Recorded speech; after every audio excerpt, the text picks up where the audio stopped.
This is a story of a 3-year-old who walked into church with her mother, and she looked around and saw a group of religious sisters in habit and veil. And she tugged at her mother's sleeve and asked, "Look, Mommy, are they the Blessed Virgin Mary?"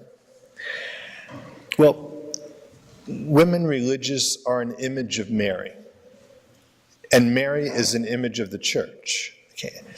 And actually, in today's gospel of the wedding feast at Cana, no mention is really made of the couple to get married, but rather our Lord and Our Lady are the focus in that gospel. And that's biblical code. Okay? It's kind of the point is that Jesus Christ is the true bridegroom, from which every other bridegroom is a reflection. And the church is his true bride. The church is personified in that gospel by Mary. Mary is the perfect icon of the church, the perfect picture of the church. On Calvary, Jesus consummates his marriage to the church by giving his life for her on the cross. Okay? And so the little girl was right. Religious sisters are the Blessed Virgin Mary. In fact, our Lord himself said, "Whoever does the will of my Father in heaven is mother, brother and sister and mother to me." Okay. So Our Lady, the Virgin Mary, is the first religious woman, first woman religious, and the model for all others. And she's the model for like the entire church. Now, if you go back to the beginning of our Lord's life, 9 years old, there was that finding of Jesus in the temple.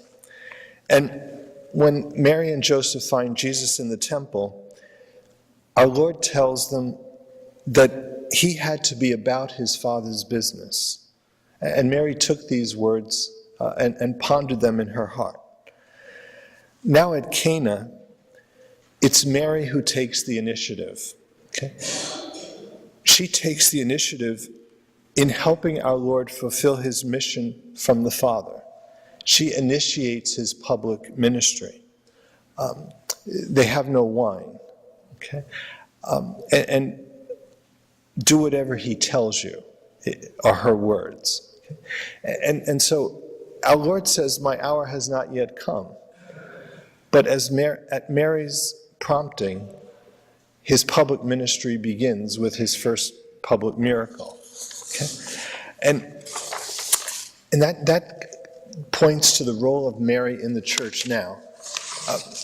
Mary has been described as God's catalyst. Mary hastens the coming of God's kingdom. Okay? Like a catalyst is something that speeds up a reaction. It's like enzymes in your stomach. Okay? They digest the food more quickly.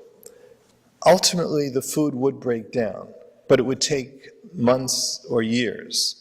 But in the presence of those enzymes, those catalysts, the reaction can occur in minutes or seconds, okay? In a much shorter time.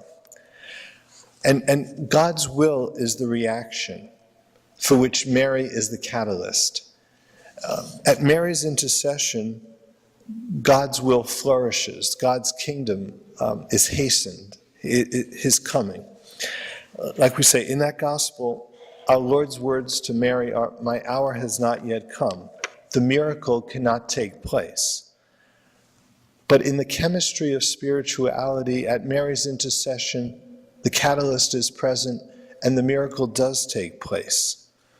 At her intercession, that kingdom flourishes in the world.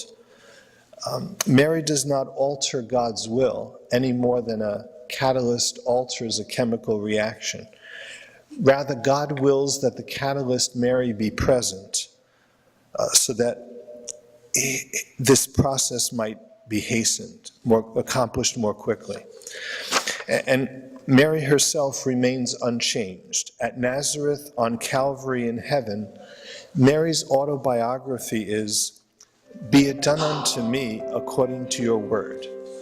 And from Cana to Pentecost to the present day, her words to us remain, do whatever he tells you.